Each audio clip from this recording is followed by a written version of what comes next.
ಅಷ್ಟೊಂದು ಬೇಕಾ? ಅಷ್ಟೊಂದು ಬೇಡ. ಹಾಂ, ಲೂಸ್ ಇರಲಿ ಅಲ್ಲ.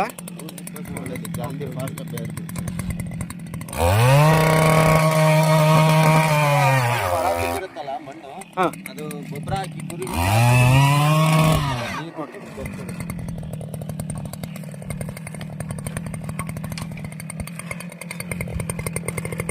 ಗಾಂಧಗಳಲ್ಲಿ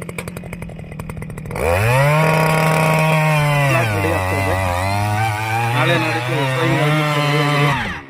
ಈ ಥರ ಎಲ್ಲ ದಾಯ ಮಾಡಿದ್ದಾರೆ, ಗುಂಡಿ ಹೊಡೆದಿದ್ದಾರೆ. 500 ಪ್ಲಾಂಟ್ಸ್ ಸೋಮವಾರದೊಳಗೆ ನಾಟಿ ಆಗ್ತದೆ. ಭೂಮಿ ತುಂಬ ಚೆನ್ನಾಗಿದೆ. ಹುಳಿಯಾರಿಂದ 6 ಕಿಲೋಮೀಟರ್ ದೂರದಲ್ಲಿರ್ತಕ್ಕಂಥ ಗಾಂಧಾಳು ಮಂಜುನಾಥನ್ ಅವ್ರ ಪ್ಲಾಟ್ ಇದು. ಈ ಥರ ಗುಂಡಿ ಹೊಡೆದಿದ್ದಾರೆ, ಚೆನ್ನಾಗಿದೆ, ಸೂಪರ್ ಇದೆ.